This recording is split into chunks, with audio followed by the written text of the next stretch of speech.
विद्यार्थी मित्रांनो, आज आपण आपल्या इयत्ता चौथीच्या इंग्रजीच्या पाठ्यपुस्तकातील पहिल्या युनिटमधील 8वा लेसन द हनी व्हिलेज पाहणार आहोत. द हनी व्हिलेज म्हणजे मधाचे गाव. या पाठाला सुरुवात करण्यापूर्वी क्वेश्चन ए मध्ये दिलेले काही प्रश्न आपण पाहूया, जे आपल्याला धड्याकडे घेऊन जाणार आहेत. Question A, let's get ready. चला तयार होऊया. प्रश्न पहिला असा आहे, हू मेक्स हनी? मध कोण बनवते? तुम्हाला याचे उत्तर माहीत आहे. हनी बीज मेक्स हनी म्हणजे मधमाशा मध बनवतात.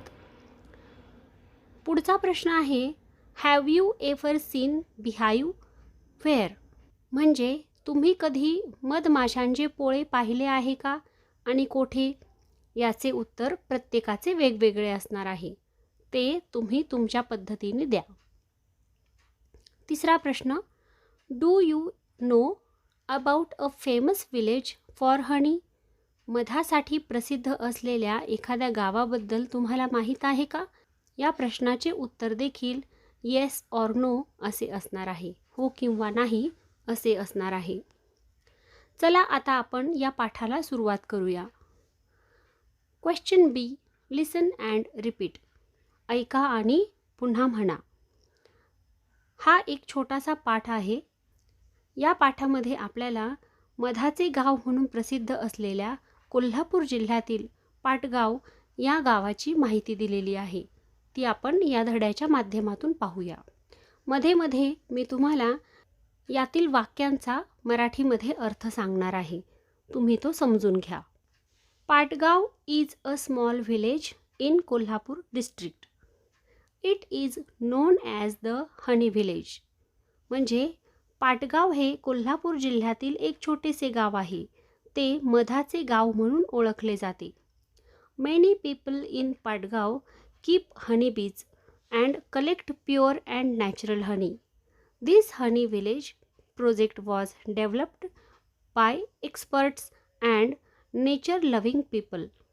म्हणजे पाटगावमधील अनेक लोक मधमाशा पाळतात आणि शुद्ध व नैसर्गिक मध गोळा करतात. हा मधाचा गावाचा प्रकल्प तज्ज्ञ आणि निसर्गप्रेमी लोकांनी विकसित केला आहे. This project was started to help villagers earn money and protect nature. हा प्रकल्प निसर्गाचे रक्षण करण्यासाठी आणि गावकऱ्यांना पैसे मिळवून देण्यासाठी, त्यांना मदत करण्यासाठी सुरू करण्यात आला आहे. The village is surrounded by green hills, forests and many flowers. Bees collect nectar from flowers and make honey. म्हणजे हे गाव हिरवेगार डोंगर, जंगले आणि अनेक फुलांनी वेढलेले आहे. माशा फुलांमधून मकरंद म्हणजेच रस गोळा करतात आणि मध बनवतात. Honey is very important in our life. आपल्या जीवनात मध खूप महत्त्वाचा आहे. It gives us energy and strength. तो आपल्याला ऊर्जा आणि ताकद देतो. Honey is good for health and used as medicine. मध आरोग्यासाठी चांगला असतो आणि त्याचा औषध म्हणून वापर केला जातो. It helps to cure cough and cold. सर्दी आणि खोकला बरी करण्यासाठी तो मदत करतो. Warm water with honey is good for digestion. मधासोबत कोमट पाणी पिणे पचनासाठी चांगले असते.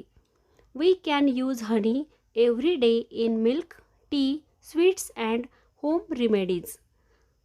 म्हणजे आपण रोज दूध, चहा, मिठाई आणि घरगुती उपायांमध्ये मधाचा वापर करू शकतो. Honey keeps us healthy and active. मध आपल्याला निरोगी आणि सक्रिय ठेवतो. आता इथे खाली स्वीट हनी आणि बिझी बीज अशा 2 छोट्या छोट्या कविता आपल्याला दिल्या आहेत.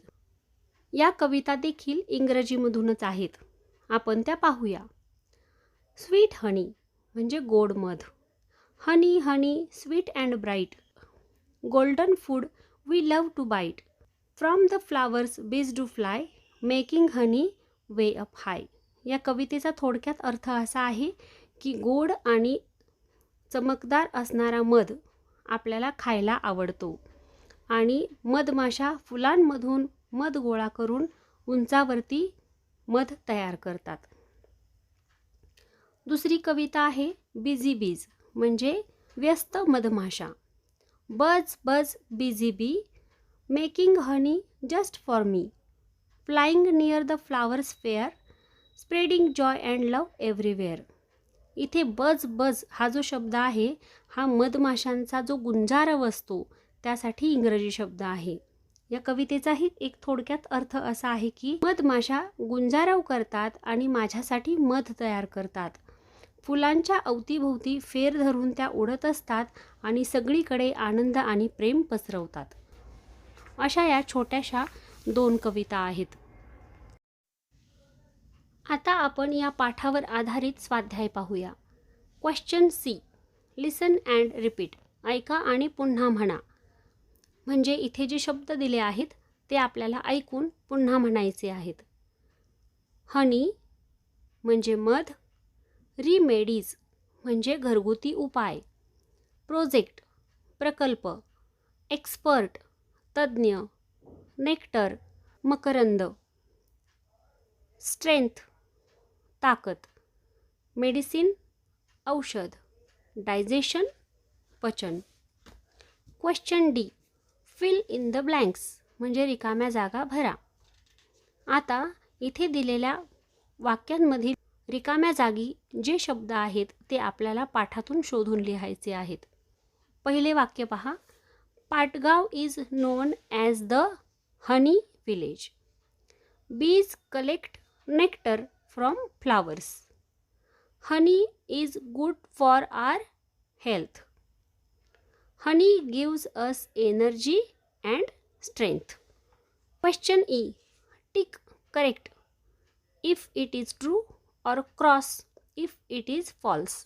म्हणजे खाली जी वाक्य दिली आहेत त्या वाक्यांच्या पुढे जर ते बरोबर असेल तर बरोबर अशी खूण करा, जर चुकले असेल तर पुढे फुल्ली मारा. पहिले वाक्य पहा. पीपल हार्म बीज इन पाटगाव म्हणजे पाटगावमधील लोक मधमाशांना त्रास देतात. हे वाक्य चुकीचे आहे म्हणून इथे आपण फॉल्स म्हणून क्रॉस करूया. दुसरे वाक्य, honey is used as medicine. मधाचा औषध म्हणून वापर केला जातो. हे वाक्य बरोबर आहे, मग इथे बरोबर अशी खूण करूया. बीज कलेक्ट नेक्टर फ्रॉम फ्रूट्स. मधमाशा फळांमधून मकरंद गोळा करतात. हे वाक्य चुकीचे आहे, इथे आपण फुल्ली मारूया कारण मधमाशा फळांमधून नाही तर फुलांमधून मकरंद गोळा करतात. चौथे वाक्य आहे, honey keeps us healthy and active. मध आपल्याला निरोगी आणि सक्रिय ठेवतो.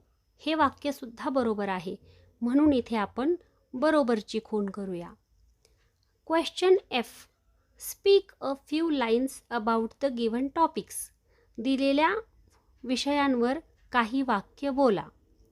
इथे आपल्याला विषय दिले आहेत हनी, हनी बीज, नेचर आणि मेडिसिन. आता याबद्दल मी तुम्हाला 5-5 वाक्य लिहून देत आहे, ते तुम्ही लिहून घ्या.